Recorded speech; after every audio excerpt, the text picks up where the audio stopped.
Chapter 7. I think we should tell Sam after breakfast, Roan said as he pulled the bacon from the grill. Have Michelle on standby in case we need her help.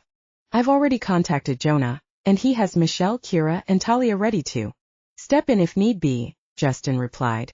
Good, Chet said. Fuck, I can't believe how nervous I am. I know we need to let her know what we are, but I'm so fucking worried about how she's going to react. React about what? Sam asked as she entered the room. Hi, sweetness, you're just in time for breakfast. Sit down and we can all eat. Roan began to take the plates over to the table. After breakfast was done, Sam got up to clear the table, but Roan halted her by placing his hand around her wrist. Sit down, sweetness, we need to talk. Have I done something wrong? Sam asked Roan with a worried expression. No, Sam. We just need to explain a few things to you. Do you want more coffee? He put off the inevitable for a moment. Roan sighed when she shook her head. Taking a deep breath, he let it out slowly and glanced at his brothers. They were watching their mate intently. You know how you saw first Justin's and then Chet's eyes change to gold? Well, there is a reason for that, Sam. We're werewolves, sweetness, and you are our mate. Roan observed Sam intently and saw her eyes widen and her pupils dilate. He sniffed the air and scented her nervousness. Emotions ranging from awe to fear and then disbelief flitted across her face. She rose from her chair and backed away. What? Honey, please don't be scared of us. We would never do anything to hurt you. Have we given you any reason to be afraid of us?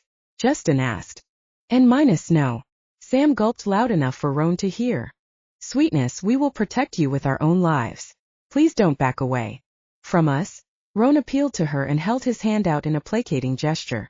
B-, but there's no such things as W- werewolves. Darlin', we are living proof that there are. Come and sit down, Sam. You know, we wouldn't hurt you.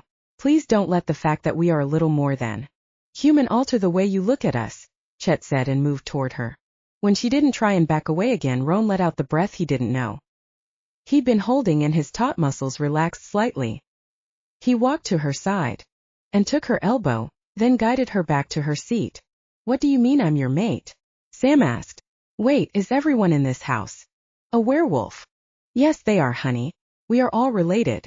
Since we work together and it's a trait of our species, we like being close to the ones we care about. You are our mate, Sam. We knew it the moment we met you. But how could you know that, and what do you mean by our mate? Do you mean I'm mate to all three of you? Honey, a mate is the human equivalent of a wife. You are meant to be a wife to all of us. How is that even possible? You want me to mate with the three of you? I'd never even heard of such a thing until you introduced me to your cousins and their wives. How does that even work? Sure, darling, it's okay. Don't panic. We won't do anything unless you allow us to, Chet said quietly. How do you know I'm your mate? I knew the moment I caught your scent, sweetness, Roan explained. It was so delectably exquisite I had the urge to change into my wolf form and roll around in it. Once I smelled you, I just knew you were meant to be ours. We are drawn to you physically as well as emotionally. All three of us just want to wrap ourselves in your body and in the comfort of your arms and your heart. But I know it's way too soon for you, sweetness, so we will give you all the time you need to get used to us. If you decide to accept us as your mates, we will make love with you and bite into your flesh to claim you. The claiming bite won't cause you any pain, Sam. You will only feel pleasure at our touch.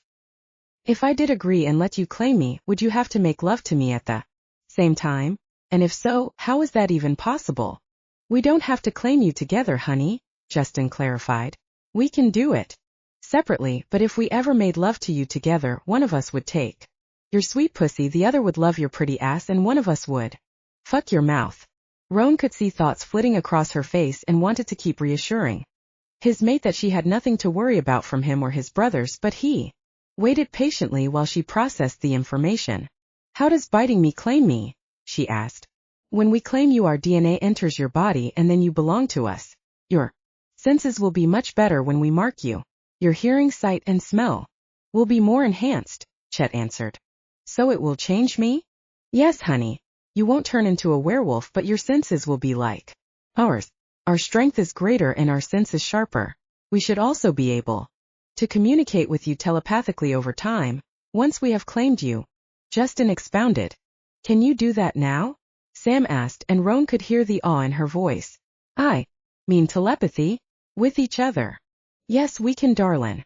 We have our own private link we use to communicate with each other and another common pack link we use to communicate with the rest of our family. Does it hurt when you change?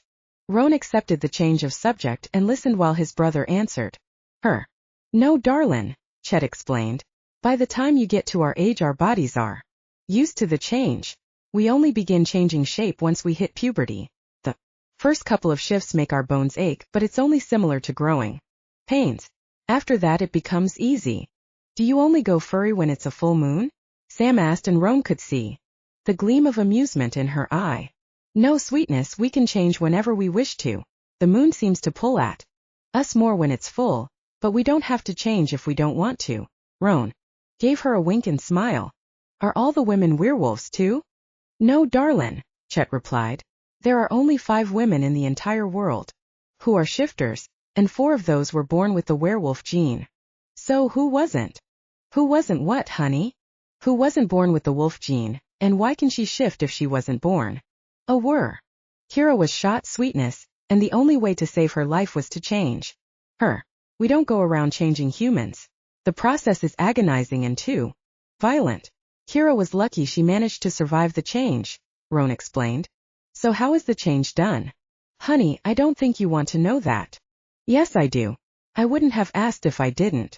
Roan took her hand into his, and Justin leaned forward to take her other hand. Sam, the change is made by ripping into the stomach and organs. The wolf has to go deep so DNA from the work can travel and take root in the tissue and blood of the human. It's not very often that they survive, so we don't change human beings unless it can't be avoided, as was the way in Kira's case. Justin clarified. Oh my God. That's horrible. Poor Kira, she must have suffered so much. No, she didn't suffer from the change, sweetness. Kira was already unconscious and slipping away from her mates. The gunshots she sustained were lethal, Sam. It was the only way to save her life, Roan explained. You don't have many women in this house. How come?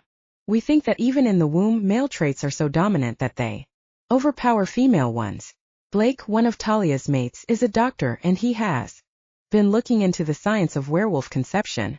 Seems that his suspicions of male domination have been confirmed. We don't know how to circumvent this phenomenon yet, but knowing Blake, he won't give up until he finds a solution, Chet answered. So if you're all dominant, who's the boss? Jonah is the most dominant and senior alpha of the pack, but Mikhail and Brock rule alongside him with Michelle, Roan said. Oh, that explains it. What does, honey? Justin asked. When I first met Jonah and his brothers, I felt intimidated by them, but especially Jonah. They all have this aura of power surrounding them, Sam explained. Yeah, they do, but Jonah has more dominance in his little finger than anyone else in the pack. If he decides to put his foot down, he can use his voice to get you to bend to his will. Mikhail and Brock can do the same, but when Jonah has his mind set on something, then he rules. His final word is pack law. Everything you're telling me seems so surreal. I mean, I believe you, but I don't think I will fully understand or believe werewolves exist unless you show me. So, which one of you is going to show me your wolf? Come here, sweetness.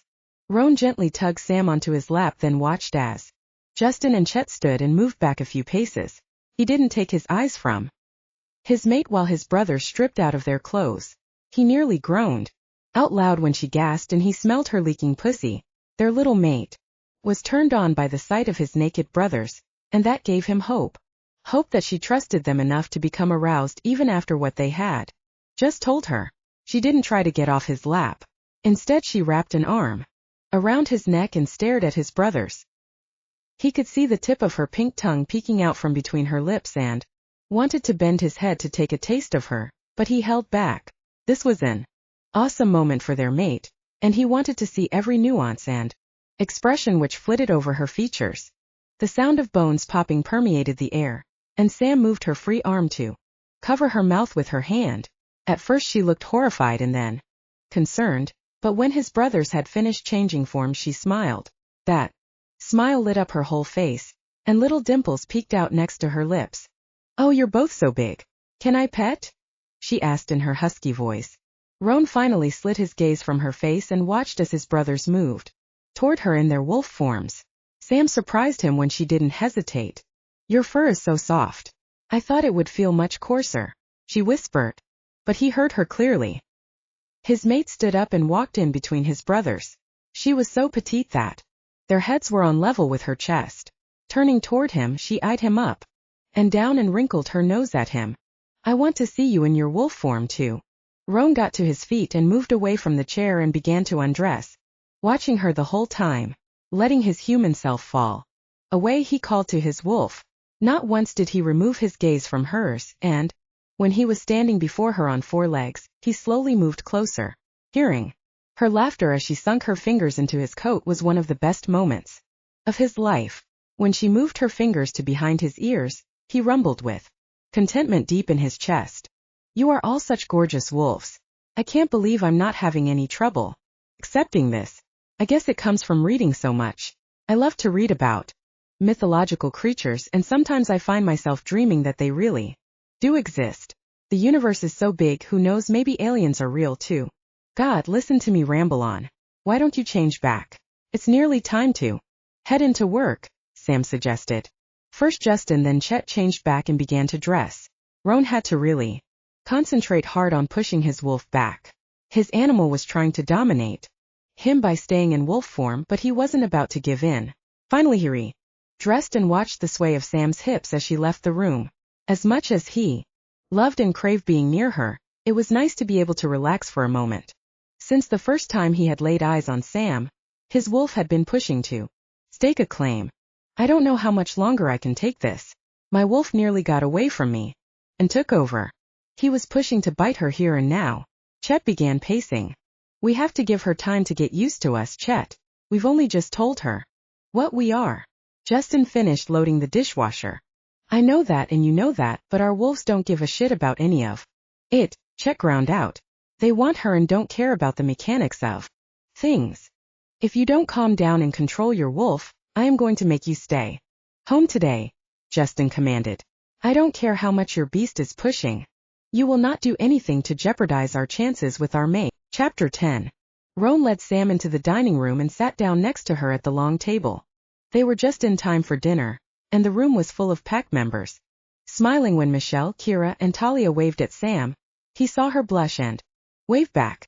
The men of the pack sniffed the air, and the cheers, howls, and well wishes were yelled out to congratulate him and his brothers now that they were mated. The noise in the room diminished as Jonah rose from his seat at the head of the table. About damn time, Jonah growled good-naturedly. I would like you all to welcome the newest member into our pack. We are pleased to have you with us. Samantha, you fit into this pack well and have become an invaluable member of this family. Thank you, Sam replied shyly and then sighed with relief.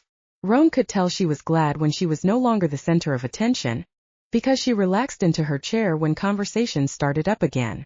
When Angie and Cindy began to bring food to the table, Sam jumped up from her seat and hurried over to the kitchen counter.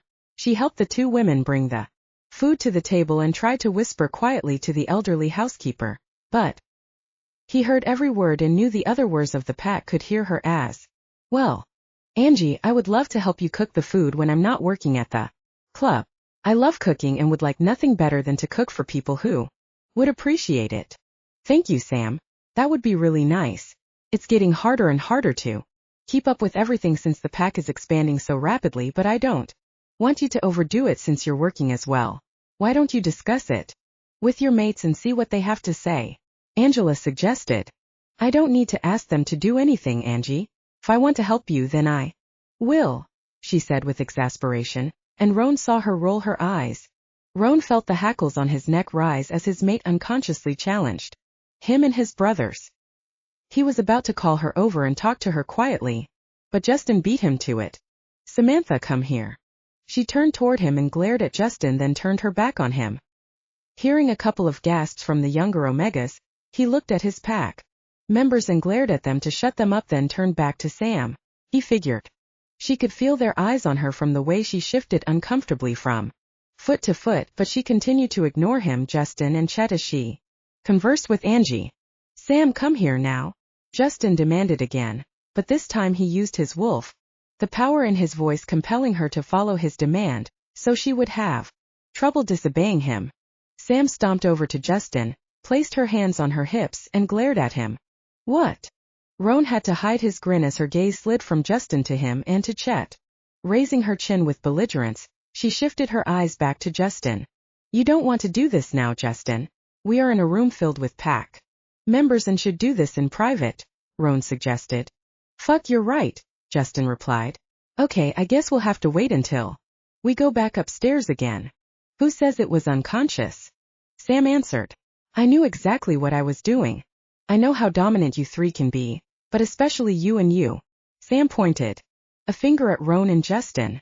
If I want to help Angie and Cindy in the kitchen, then I will. You have no say in that. I will defer to you in the bedroom and when we are outside this house, but here I will have control of my own life. I can't let you take me over. You'll suffocate me just like he did. I won't have it. Is that clear? Angie, please save us some dinner, Justin stated firmly, never taking his eyes off their mate. Rising to his feet, he growled and with a lightning-fast move slung Sam over his shoulder. He took the stairs 3 at a time. Roan and Chet hurried after them. Put me the fuck down, Sam yelled as she beat on Justin's back. Roan couldn't help but laugh when Justin spanked her on the ass.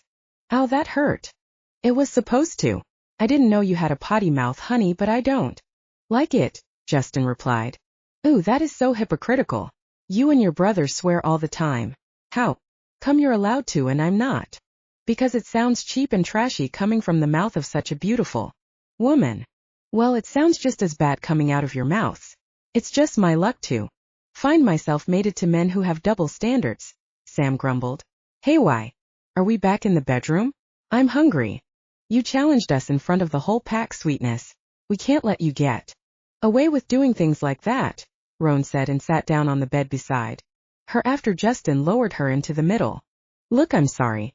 I know I shouldn't have said what I did, but I've had enough of being controlled by men.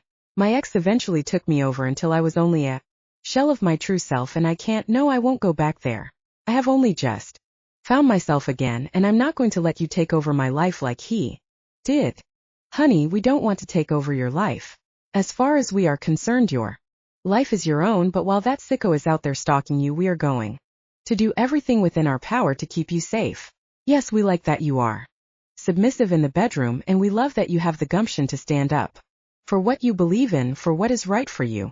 But you have to remember, we are part wolf, Sam, and if you challenge us, whether consciously or not, we will rise to that challenge. It's what makes us who we are, Justin explained. Okay, I can understand that. I won't ever challenge you in front of the pack again, since you have no choice but to retaliate. So what happens now? Sam gulped and drew in a ragged breath, which they all heard. She gave a slight nod of her head. Chet took her hand in his, helped her from the bed, and led the way back down to the dining room. Roan noticed she kept her head bent and her cheeks were tinged a pink hue when they entered the room. She didn't speak until their meal was over, and that was only to offer to help Angie clean up the kitchen, along with Michelle, Kira, and Talia. Just as the women finished up in the kitchen, one of the young Omegas burst into the room. There's been a perimeter break. The garden shed in the northeast corner is on fire. The male pack members as well as Kira rushed out of the house and took off toward the back of the property. Greg, Jake, and Devin took the lead, and Roan and his brothers surrounded their alphas in case it was a trap to lure them out into the open. Chris, Blake, and James were instructed to stay at the house to keep an eye on the women and Michelle's baby. He sniffed the air and tried to get the scent of the intruder, but the smell of smoking gas permeated the air, drowning everything else out. His wolf made his presence known and tried to get him to shift, but he pushed his animal back down. Until he knew what they were up against, he intended to stay in control. The last thing he wanted was for a human to find out about their species. The Omegas had already started fighting the fire with garden hoses as well as buckets of water, but the flames were too intense. Roan dug his cell phone out of his pocket and called 911. By the time he hung up, a truck was on its way, but the fire was threatening the surrounding trees. Roan looked back toward the house. The fire had a long way to go, but the wind would eventually push it toward the house. He took a bucket of water from one of the Omegas and threw it toward the shed. Something crashed down inside and threw sparks into his face. Roan winced and stepped backward, coughing as smoke caught in his lungs. Jonas called out through the common pack link for Chris, Blake, and James. Come quickly. We need to keep it from spreading. The others came running moments later. Roan was glad for their help, but he felt uneasy. As the fire truck came screaming down the road, he stepped back from the flames and scanned the area using his enhanced wolf sight. Nothing. He didn't see one fucking thing out of place. I don't like this, Roan muttered as the hair on his nape stood on end and his gut dropped with dread. Neither do I, Justin replied. Why would someone set the garden shed on fire? Chet asked with bewilderment. Shit. This was done as a distraction. Get the hell back to the house and make sure our women are safe, Jonah yelled. Sam had just settled on the sofa in the living room with Michelle and Talia. After Chris, Blake, and James raced out to help the others with the fire. Dread settled in the pit of her stomach, but she didn't let it show. The other women didn't seem worried. Michelle yawned and finished feeding baby Stefan, and then placed him over her shoulder to burp. The woman looked exhausted, and Sam knew that she couldn't have had much sleep the previous night. Her head slumped onto the back of the sofa and her eyes closed. Why don't you give me Stefan and go and have a bath or shower? Let me take him for a while so you can relax, Sam suggested. Michelle opened her eyes and looked at her hopefully. Are you sure? He's been very finicky the last few days. I think he's cutting teeth. Yes, I'm sure. Take Talia with you. She looks like she could use an early night. Gee, thanks so much, Talia replied with a snicker. These damn hormones are driving me crazy. Wait until you have a baby to care for, and then you'll know what tired is, Michelle said around another yawn. Go, and don't worry if you don't have the energy to come back down. Stefan's safe with me. I know he is, Sam. Thank you. Just hand him over to one of my mates when they get back. Sam didn't watch the women leave the room. She only had eyes for the precious bundle in her arms. Rubbing his small back, she was surprised when he let out a belch loud enough to rival a full-grown male, and she laughed. I'll bet that feels a lot better. Placing a kiss on his head, she inhaled the sweet scent of baby and talcum powder. What she wouldn't give to hold her own child like this. If she was blessed, maybe one day soon she would conceive. Again. She caught movement from the corner of her eye and turned her head. She froze and gasped for air as she felt the blood in her head drain away. Willing the lightheadedness away, she took a deep breath and then another as she stared in horror at the man who had been her nemesis for nearly 6 months. Gerard Long stood in the doorway of the living room, smiling at her evilly, with a long-bladed knife in his hand.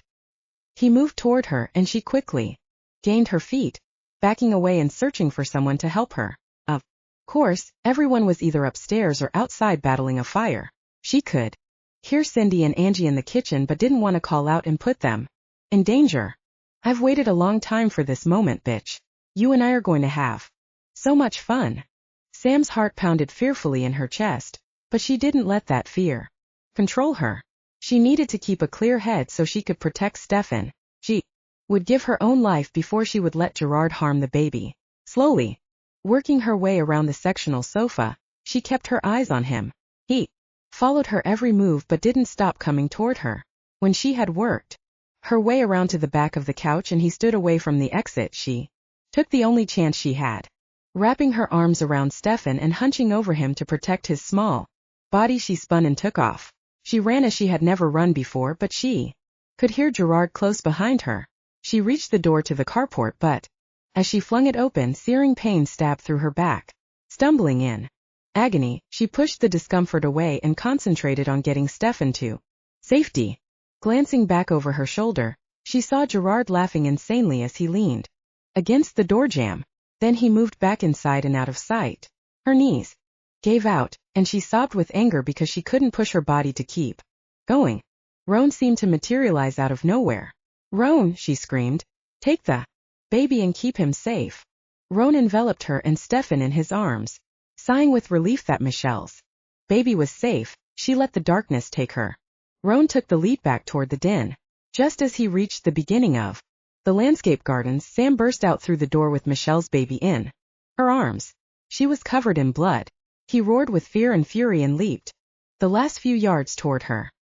He reached her just in time to catch her as she stumbled toward the ground. Scooping her and the baby into his arms, he cradled her in close to his chest. Sam, you're covered in blood. Where are you hurt? He yelled with terror. When she didn't answer him, he gently kneeled on the ground, careful not to jostle her and hurt her further. He handed the baby to Brock as he came up beside him and began to look for Sam's injury, turning her on her side in case she got sick. He examined his woman, panic-stricken when he found blood seeping from what looked like a knife wound on her back. The other women are safe and unharmed. They didn't see what happened, but the scent of human male is prevalent throughout the house. Pack members are searching for the fucker, Mikhail said in a deep, harsh voice as he hurried toward them. Sam was watching the baby so Michelle could take a shower. The other women were in the kitchen, and as you already know, Kira was out with us. Fuck. We left the women unprotected and fell for the oldest trick in the book, Jonas said angrily. Blake, get your bag. Samantha has been stabbed, Mikhail called through the common pack link. Roan was only vaguely aware of what was going on around him. He was too busy trying to stem the blood flow from the knife injury in Sam's back. He growled when anyone other than his brothers got too close to his mate. He and his wolf were furious that his woman had been hurt. Roan, you have to let Blake take a look at our mate, Justin stated calmly. We need him to attend her so she doesn't lose too much blood. Pick her up and bring her to the infirmary. Roan could see Justin's relief when he gently picked Sam up off the ground, being careful not to jostle her and hurt her any more than she already was. He walked quickly to the doctor's office, which had been set up only in the last 12 months, and thanked God his alphas had had the foresight to do so. The last thing he wanted was to have to call for an ambulance or to rush Sam to the hospital. He didn't want her off the property or out of his sight or strangers attending to his mate. Carefully placing Sam on the bed on her side, he stepped back as Blake moved toward her. The sight of his cousin and the pack doctor cutting away his woman's shirt was one of the hardest things he had to watch. Justin and Chet came to stand beside him, and he knew neither of them would be leaving this room anytime soon, just like he wasn't. Blake prepared a syringe full of painkillers and shot it into Sam's arm. She groaned and was about to turn over onto her stomach, but Roan stepped forward, took a hold of her shoulder, and knelt at her side. Sure, sweetness, you're going to be all right. Don't move and let Blake fix you up. Shit, where's the baby? Sam asked, panicked. He's back with his mother, honey, Justin replied. Now be a good girl and stay still for Blake. Samantha, I've given you a shot of pain meds, but I have to give you another so I can disinfect the wound and stitch you up. I'm sorry, honey, but it's going to hurt, Blake explained. Sockeye, Sam slurred. Roan was thankful that her pain medication was kicking in.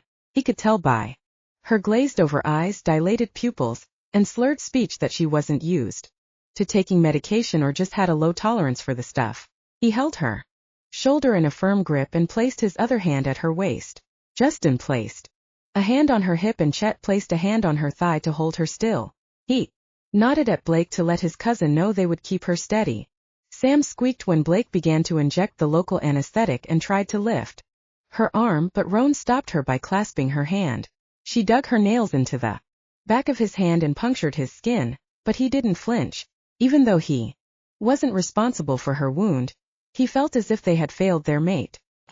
They hadn't pulled everyone to the site of the fire. They could have fought the human and kept Sam safe. He wondered if Long had been the one to wreck their security system so he could gain entry to their land. If they had been on hand, Sam would probably now be tucked up in bed with them or on the sofa in the living room talking to the other women. Fucking hell. I hate this, Justin spat through their link. We should have known it wasn't a coincidence that this happened when the security system was down, Chet added angrily. It's not your fault, Sam muttered as Blake began to stitch her skin back together. You couldn't have known the fire was set to distract you all. We should have known it was a setup, sweetness. We never leave the women unattended, and we should have been even more vigilant with the alarm system. Down, Roan said vehemently. Blake finally finished suturing Sam's flesh, and as he tied off the thread, her hand went lax in Roan's. He glanced down and sighed with relief. Their little mate was fast asleep. She hadn't been able to fight the effects of the pain medication any longer. Keep this waterproof bandage on, but keep an eye out for blood seepage. Blake said. That could mean she's pulled her stitches. Call me if your mate experiences too much pain and I'll give her another shot. No strenuous activities or heavy lifting, and make sure she gets plenty of rest. You can take her up to your rooms. Have they found who attacked her yet? Roan asked. No, Jonah growled. Don't worry, we'll get this bastard. He can't have gone far, and when we find him, he's a dead man. Just concentrate on looking after your mate. Roan turned back to Blake. How long before the threads come out? It depends on how fast Samantha heals. Now that you've all claimed her, it should be around 3 days. Thanks, Blake. Justin watched as Roan gently lifted Sam into his arms. Chet moved in and covered her with a blanket, and Roan left the clinic. Justin, did you find out what happened from your mate? Jonah asked as they stepped inside. No, we'll have to wait until she wakes. Sorry, Alpha, but I don't think our mate deals well with pain medication, Justin replied. I want a full account as soon as she's conscious. Call me and we'll come to her. The last thing she is going to want to do is move around too much, and I don't want to cause her any unnecessary discomfort, Jonah said. Thanks, Jonah. I'll call as soon as she wakes. Roan continued carrying Sam up the stairs to their room on the 3rd floor. Chet had gone on ahead to get the bed ready for their mate. Striding toward the bed, he gently lowered her and cursed when she moaned.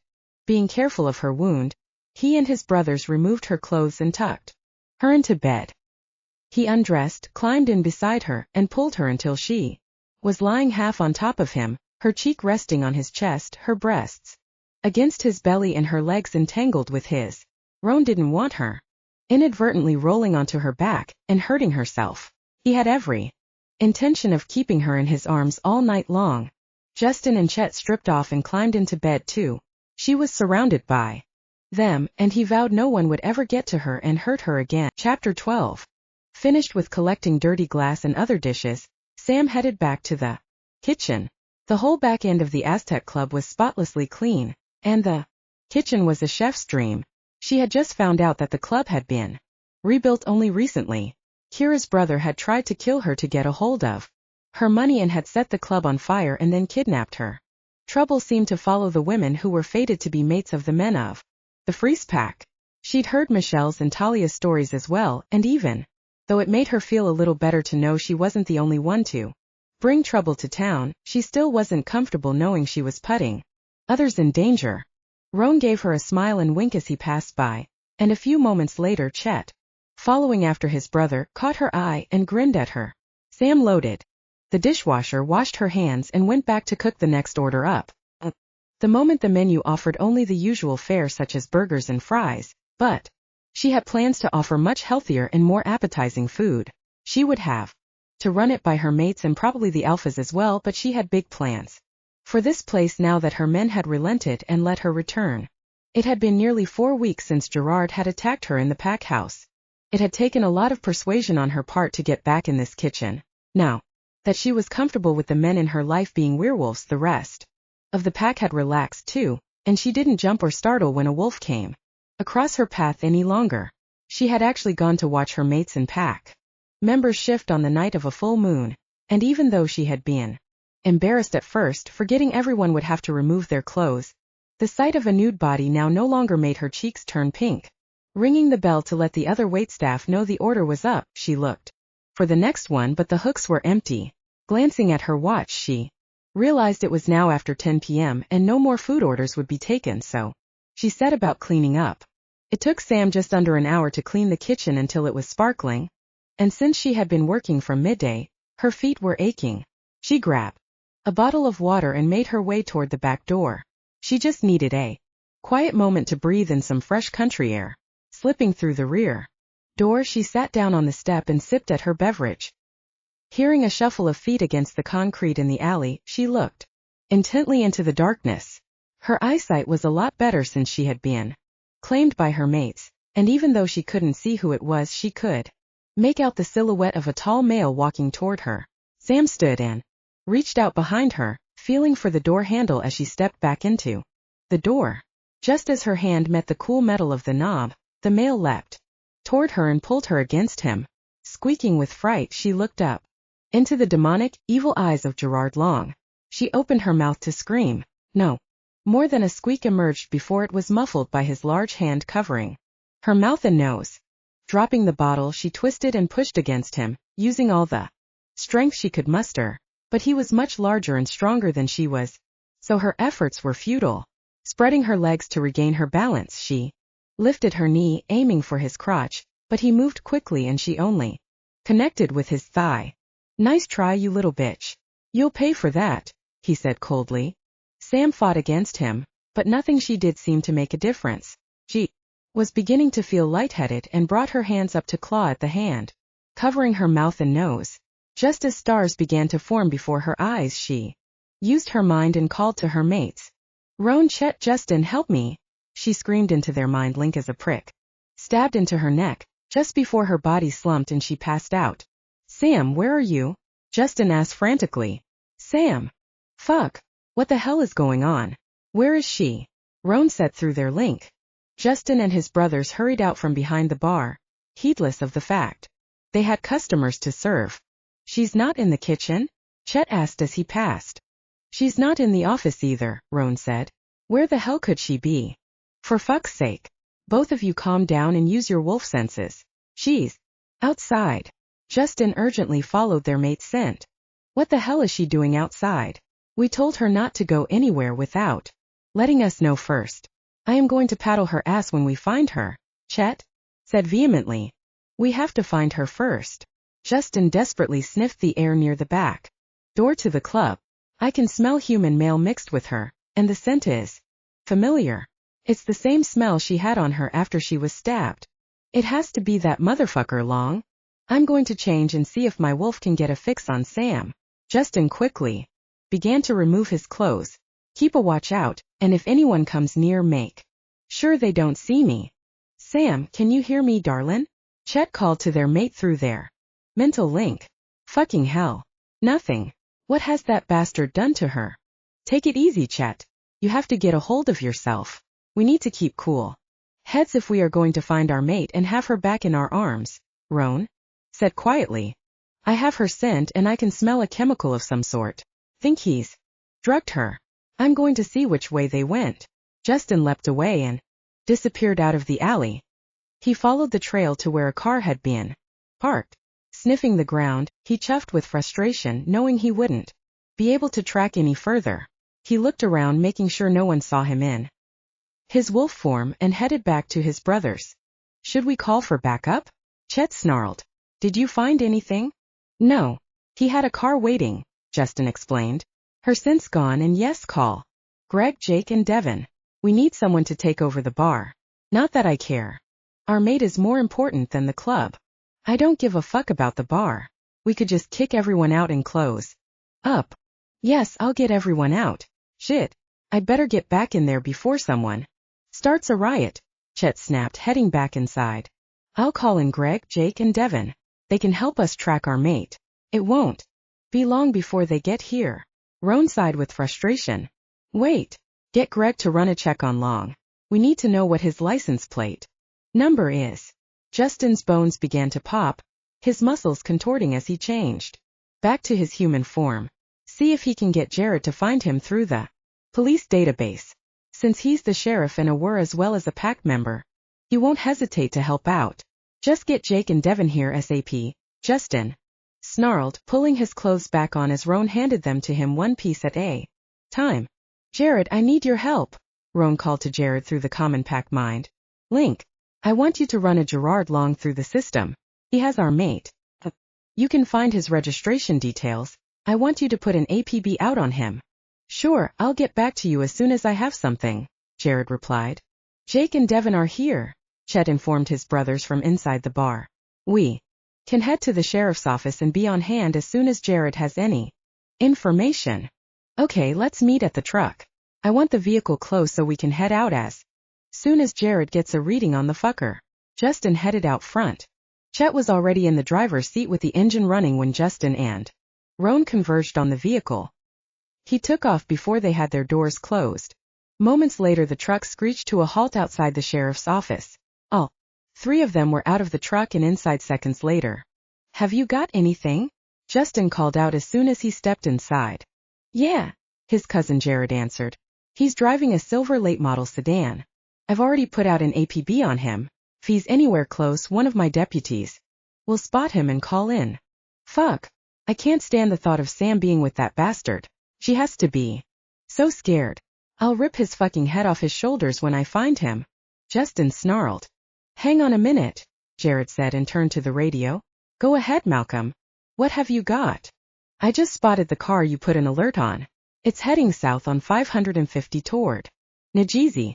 There was a woman in the passenger seat.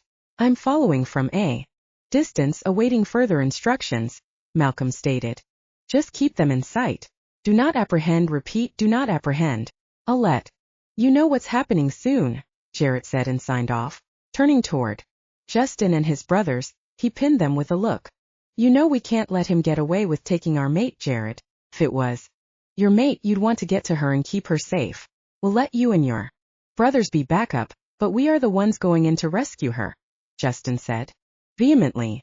We don't even know for sure where this guy is taking your woman. He may decide to drive through the night, Gerard suggested. No, I don't think he will. He's been after Sam for 6 months already. Think he'll stop the first opportunity he can. He's probably got someplace all set up in preparation, Roan said. Why the hell didn't you tell me about this shit before? I could have had this long guy watched before now, Gerard snapped. First of all, Sam didn't want anyone to know what was going on. She had a conniption when she found out that we told Jonah, Mikhail, and Brock that she was on the run. Justin took a breath when his wolf made itself known in his garbled voice. Secondly, you know as well as everyone else in the pack that we have been working our way up to the rank of beta. We are going to handle this alone so that our alphas know we can handle more responsibility. Jonah already knows you and your brothers are betas, Gerard said. He was going to announce it on the next full moon. You don't have to prove anything to anyone. I understand your need to rescue your mate, but don't go in half-cocked and put her in even more jeopardy. We are trained to handle this sort of thing. I want you to promise to call out if you need any help. You can't risk the life of your mate with your stubborn ass. You think I don't know that? I'm not stupid, Gerard. I'll call you and Malcolm if we need help, but right now I need to go after my mate. Justin snapped and slammed out the door, heading toward the truck. His angry strides ate up the distance rapidly. He jumped into the truck and barely waited for Roan and Chet to get in before peeling away from the curb. You have to get your fear and anger under control, Justin. You can't think straight if your emotions are taking over, Roan stated calmly. We are going to find our mate and bring her back, but you have to get your wolf to back off. How the fuck am I supposed to do that when that fucker has our mate in his clutches? He's already stabbed her once. God knows what he'll do to her this time, what he's doing to her right now. We are just as scared and torn up as you are. You're letting your imagination run away with you, Justin. Gerard was going to call us as soon as Malcolm called in. You know as well as we do that Long is still on the move. You have to start thinking logically, Chet said. Come on, bro, take a few deep breaths and calm down. Justin knew his brothers were right. He concentrated on calming the turmoil roiling in his gut and pushing his wolf back down so he had better control of his emotions. When he was able to think more clearly, he prayed to God Sam was okay. Opening her eyes and then squinting against the light as it penetrated her retinas, she tried to focus her gaze while licking her dry lips. She had a nasty taste in her mouth, and her tongue felt like it was glued to the roof of her mouth. Looking down, she realized she was lying on a bed, and being careful not to alert her captor she was awake, she looked about. She ascertained she was in some sort of open-plan vacation cabin. Gerard was sitting in an armchair across the room and looked like he was reading the paper. Her gaze skittered about the room, looking for a weapon she could use to aid her in her own escape. There wasn't much in the place, but her eyes landed on a lamp near the armchair as well as a candlestick on the small dining table. There was a small kitchen off to one side, which could hold carving knives. If she were able to get up and about, she might be able to use one of those items. Shifting quietly and minimally so as not to alert Gerard she was conscious.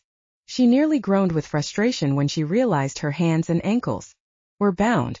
Looking down to her wrists, she saw there was duct tape wrapped around them. Shit, what are you going to do now, Sam? Come on, girl, don't just lie there scared out of your wits. Start using the brain God gave you and think of a way out of this. A noise across the room alerted her, and she looked up to see Gerard staring at her as he placed the paper on the coffee table. Hello, Sam. I'm so glad you decided to wake up and join me. We are going to have such fun together. I have waited for you for months and nothing, and no one is going to stop me now. Not even those 3 men you're living with, you little whore. You know, you really surprised me when you moved in with them. After only just meeting them, I thought you had more morals. Just goes to show no one is what they seem on the outside. You're a little slut just like all the others were. Peter obviously knew what he was about when he dumped your ugly ass. Sam whimpered as he rose and stalked toward her. She could see evil intent and insanity in the depths of those blue eyes, and he scared the crap out of her. Using her hands even though her wrists were bound, she pushed and scuttled back across the bed. It was a difficult undertaking, but the farther away from him she was the better. The false security didn't last long because before she knew it, her back was to the wall and he was standing before her, his thighs touching the mattress.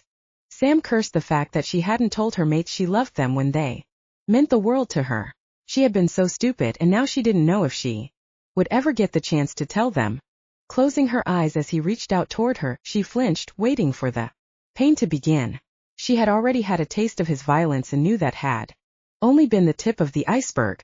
She bucked away from him, moisture in her eyes that he was touching her when that right belonged only to her mates, the men she loved with her whole being.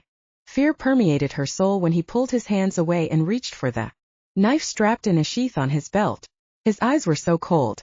Now that he had her all alone, a long thin blade in his hand, she knew she was done. Chapter 13. I'm going to see if I can contact Sam through our link again, Roan said just as Justin's cell phone rang. Hold that thought, Roan, Justin replied and then answered his cell, putting it on loudspeaker. Gerard, what have you got? Malcolm followed them to the rental cabins about 10 miles this side of Najeezy. Looks like Long had it all planned out. He's going to scout the area, and we'll meet you out front. He'll be looking out for you, but he has my orders to go in and get your mate out if you don't get there in time. Malcolm will keep me informed, and just make sure you do as he says so you don't go putting your sorry asses in danger. We're not stupid, Gerard. We have been involved in pack security before, and we know what we're doing. Yeah, I know, but from what I've heard from the other newly mated pack members, including our alphas, it's different when it's your mate. You're too involved to think clearly. Just watch your backs, Gerard said. We will. Thanks, cousin. Justin ended the call. According to the GPS, we're only 5 minutes from the rental cabins. When you get close, turn the lights off, Justin. No need to alert Long that we have him in our sights. There is no way I want that fucker escaping. He's going down. One way or another, Roan said in a deep, garbled, growling voice. Your wolf is showing, Roan. Get control, Justin said in a calm voice, glad he was finally back in charge of his emotions. You don't want to go off half-cocked and have your wolf take over. The last thing we need is for Malcolm to have to call the coroner and trying to explain a wolf attack. There's Malcolm's car, Chet pointed out as Justin killed the lights and coasted the truck to a stop. Roan was the first one out, his brothers quickly following. He took a step toward the cabins he could see 100 yards ahead just as Malcolm came out of the trees off to the side of the driveway. What can you tell us? Justin asked. He has her in the first cabin. Her ankles and wrists are restrained and she's unconscious, but your mate doesn't look like she's injured, Malcolm explained. There is only one entrance besides a couple of windows. He's reading the paper. Let's go. Roan took the lead, and when they were outside the cabin he looked at his brothers. They gave a nod just before Sam's scream reached his ears. He didn't hesitate. He kicked the door to the cabin open and scanned the interior. Sam was bound to the bed, every muscle straining away from the man looming over her. Gerard turned toward the sound of the door slamming into the wall. Roan took in the knife in the man's hand and leaped forward. He threw himself between the knife and his mate, and the metal of the blade slashed into the flesh of his arm. Roan barely felt it. With adrenaline running through his system and his wolf empowering him, he shoved Long back with a mighty push. Watching dispassionately, Long went careening into the far wall. He bounced off it, and then his momentum sent him tumbling forward. As he hit the floor, The knife clattered free of his grip. With a deranged snarl, Gerard lurched toward the knife. Justin dove toward it at the same moment. Gerard's hand closed around the knife. Roan was dimly aware of Chet speaking to Sam behind him, but he couldn't take his eyes from the action. Justin threw himself on top of Long, eliciting a grunt from the madman. He couldn't quite reach the knife clasped in Long's sweaty grip, though. Roan wanted to jump in, but was afraid of making matters worse. Justin rolled onto his back, taking Gerard with him, moving far faster and more efficiently than any human could. For a moment Long was on top of him, his arms waving as he tried to twist free of Justin's strong hold. Then Justin rolled them again so that he was on top. Roan looked for the knife. At the same instant that he realized it was underneath Long, the human let out a strangled gasp. Justin rolled to his feet, looking down. Gerard Long flopped on the floor, his hand scrabbling ineffectively at the blade of his own knife, embedded in his chest. His eyes widened in shock, his mouth opened, and he gasped. In the next instant he lay still, his face twisted in a grimace of pain. He stared at nothing with unseeing eyes. As far as Roan was concerned, poetic justice had been delivered. Turning toward Sam, he rushed to her side just as Chet removed the tape from her limbs. He scanned her body, looking for blood and injuries. His breath left in a great rush. His mate looked to be unscathed. "Are you all right, honey? Did he hurt you?" Justin asked as he ran his hands over her body, checking for injuries. N-no. Y- you were J- just in T- time, Sam sobbed. Justin pulled Sam onto his lap and embraced her. She sank her face against his chest, clutched his t-shirt in her fists, and cried. Roan moved into one side of her and rubbed his hand up and down her back, trying to offer comfort, and Chet did the same from her other side. When the storm had finally passed, Roan scooped Sam up into his arms and inhaled her familiar scent. Her limbs were still shaking as the adrenaline coursing through her system looked for an out, but then he realized she wasn't the only one shaking. He sank down onto the side of the bed and buried his face in her hair against her neck. He breathed deeply. His wolf backed off when he didn't smell any blood on his mate, and he exhaled on a sigh of relief. "Are you sure you're okay, sweetheart?" asked Roan. "Yes, I'm fine. Can we go home now?" Sam lifted her head, her tears finally abating, looking from him to Chet and Justin and finally to the floor of the cabin. Malcolm was standing over the corpse, shaking his head slightly. His radio squawked, and Roan knew the place would soon be overrun with police. "Are we done here, Malcolm?" Chet inquired. "Yeah, we're done for now. I'll come by the house later to get your mate's statement. I have to hang around for the coroner. It's nice to finally meet you, Samantha. I only wish it was under different circumstances." "Me too." Roan stood with Sam in his arms and headed out. He carried her to the truck and got into the back seat with her. After buckling her in, he sat right next to her, his arm wrapped around her shoulders. She leaned into his side with her head resting against his chest and snuggled up. Moments later her breathing evened out and she fell asleep. "How's our mate doing?" Justin asked as he glanced up in the rearview mirror. "She's asleep. She's totally exhausted. I think I would be too if I'd been through what she has," Roan replied. "As soon as we get home we'll put her to bed. Our alphas are going to want an account from us, but I don't want Sam left alone for a minute. She's going to need all our attention and love to get over this," Chet said. "Shit, it nearly tore my heart out when she started crying. She's had to be so strong for a long time and with no one to lean on. I don't ever want her to be in such danger again. I'm just glad it's finally over and hopefully she can put this all behind her. I can't believe her ex-husband did that to her. The fucking bastard," Roan snarled. "If I ever lay eyes on him, I am going to rip him apart piece by piece. How that fucker could ever tell Sam she was ugly is beyond me. The guy must be blind." Jolting awake to the sound of screaming, she bolted upright in bed only to slump when she realized she was safe. The bedside light was switched on. 3 sets of hands ran over her body with soothing motions, and 3 sets of eyes looked at her with concern. "Are you okay, honey?" Justin asked from beside her. "Yes. I'm sorry I woke you all," she answered huskily. Her throat was slightly sore and she knew she must have screamed really loudly. A banging noise from A door slamming open echoed in the silence, and then there were 9 large men trying to see into the bedroom. Sam shrank down and pulled the quilt up over her chest, thankful that she actually had a t-shirt covering her breasts. Usually she slept nude, and even though she was confused, at this moment she was actually grateful for the clothes. What's going on? We heard screaming, Jonah asked. Sam's cheeks heated with embarrassment at having screamed loud enough to wake the whole house. The place was massive. No wonder her throat was hurting her. Everything's fine. Sam just had a nightmare. Thanks for coming to check on her, Justin replied. I'm sorry. Sam lowered her eyes to the bed. Don't worry about it, honey, Jonah said. We're all glad that you're back. Home where you belong, safe and sound with your mates. Try and get some more rest. Come on guys, let's leave them be. They all left again. Oh God. Sam covered her face with her hands. I can't believe they all heard me. Sure, honey. Don't get upset. You weren't that loud. We can hear the slightest sound, Sam. Our wolves pick up so much more than humans do. Justin pulled her into his arms. Do you want to talk about your bad dreams, sweetheart? Roan inquired. No. I have to get up. I need to shower. She pushed against Justin's hold on her. Darling, you're safe here. No one will hurt you, Chet told her, running a hand up and down her quilt-covered thigh. I know that. I'm sorry. I just need to wash his touch away. I feel so dirty. She sobbed. Take it easy, honey. We'll get you cleaned up.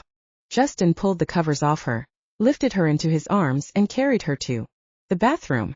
While he stripped her down, Roan turned on the faucet to the large spa bath and Chet put some of her favorite bath salts into the water. Checking the temperature to make sure it was to her liking, Justin once again lifted her and stepped into the tub, sitting down in the blissfully warm water and pulling her onto his lap. Just sit back and relax, darling. Chet picked up a sponge. We'll get you clean. Hurry. I can still smell him on me, Sam urged with a hitch in her voice. Look at me, honey, Justin demanded, and she looked up, meeting his gaze without any hesitation. I love you, Sam. You're safe. He can't ever hurt you again. He's dead, baby, Roan added. Sam felt a curious lack of relief, realizing why. She said, Peter is still out there, though. She lifted her gaze to each of her men in turn. He seems to have forgotten about me for now, but what if? Sure, sweetheart. We've got it all taken care of, Chet said. Chet, Justin grumbled in warning. Sam looked between them again. What do you mean? Roan explained. We know the local pack near Sebring. Justin sent an email this morning to one of their betas. If Peter ever contacts you again or spreads nasty rumors about you, he won't know what hit him. We weren't going to tell you, Justin added. We don't want you to worry about it at all. I won't. Saying the words, Sam felt something lift from her shoulders. She was safe now. Resting her head against Justin's shoulder, she closed her eyes and relished the caresses to her body as Roan and Chet began to wash her. She felt so comforted and right being with her mates. She loved them so much and they loved her in return. Every time they looked at her, she could see the love they felt for her shining from the depths of their eyes. Once her body was clean and she could no longer smell Gerard's stench on her, she relaxed for the first time since waking so abruptly. Roan and Chet moved in on her sides, and she looked at Roan when he gently pulled her face around to his. He placed an emotion-filled, gentle kiss against her lips, and she sighed as she met his gaze. I love you, sweetheart, so much. You were meant to be here with us. I would give my life for you, Sam. Chet cupped her chin and turned her head toward him. His eyes looked to be glistening with moisture as he stared deeply into her gaze. I love you, darling. I couldn't continue breathing if you weren't here with us. Oh God, I don't know what I ever did to deserve any of you, but I am so glad that I ended up in Aztec. I love you all so damn much it hurts, Sam sobbed, and reached out her arms and wrapped them around Roan's and Chet's necks as she snuggled into Justin's big body too. You have no idea how long we've been waiting to hear you say that, honey. Justin kissed and licked along her shoulder. Are you feeling better now, Sam? Yes. Are you up for some loving, sweetheart? Asked Roan. God, yes. Please. I love you all so much. I need you to make love with me. Need your hands and mouths on me. We are gonna love you so good, darling. Let's get you out of the tub and dried off. Chet said and easily scooped her up into his arms and out of the Chapter 15. Sam woke with an air of expectancy because she remembered Roan had said something about a surprise right before she had fallen asleep. Stretching and smiling, she opened her eyes only to find herself alone in bed. Her smile turned to a frown, but she got up and went to shower and dress. By the time she headed downstairs to find her men, she wasn't feeling very happy anymore. She hated waking up alone, and she had told her mates countless times how much she enjoyed waking up with them beside her. Stomping into the kitchen, she helped Angie and Cindy take the plates of food to the table and glared at Justin, Roan, and Chet when they smiled at her. She backtracked a little when she remembered what they had said about challenging them in front of the pack. Taking a deep breath, she exhaled slowly and counted to 10, then lowered her eyes, turned, and headed back to the kitchen for more food. Sitting down to breakfast, she only picked at her food and wouldn't look at her mates. She jumped when 2 large hands landed on her thighs and lightly brushed over her. "What's the matter, honey?" asked Justin. "Nothing," she replied with a grumble. "Did you get out of bed on the wrong side, darlin'?" Chet leaned toward her from her other side. "No," she snapped. "Are you sure there's nothing wrong, sweetheart?" Roan was sitting beside Justin. Sam finally lifted her head and frowned at them, but instead of answering she shook her head slightly, then looked back down at her plate. It wasn't just that she had woken alone that was making her grumpy, and if she was honest with herself, she really had no idea why she was feeling so cranky. Hearing Justin sniff the air and then Chet, she felt even more confused when they leaned into her and smelled her neck. Roan got up from his chair and came to stand behind her. He too leaned in and breathed in against her skin. "You smell so good, Sam," Roan said in a deep, grumbling voice. She lifted her head and turned to frown at him, but as she did she caught every male in the room surreptitiously smelling the air. Frowning again, Sam lifted her arm and sniffed her pit. No, she didn't smell. She just had it. Shower, for God's sake. What the hell is going on? All of a sudden the men began to howl and cheer and started congratulating her mates. She had no idea what was going on, but her men seemed pleased about something. Their chests were puffed up as if they had achieved something spectacularly masculine. Looking over to first Michelle, then Kira, and lastly Talia, she found each of them smiling back at her as if they knew a secret. She opened her mouth, but Justin leaned in and kissed her passionately right there in front of everyone. Her cheeks were warm, and when he finally lifted his mouth from her, she knew the pack members would see her embarrassment. "Justin." Roan bent down over her shoulder, covering her mouth with his, and swallowed the rest of her sentence. When he was done and had pulled away, she looked at her mates with bewilderment. Her gaze met Chet's and he slowly reached up, threading his fingers through her hair, holding her still as he lowered his lips to hers. By the time he was finished, she was breathing heavily and horny as hell.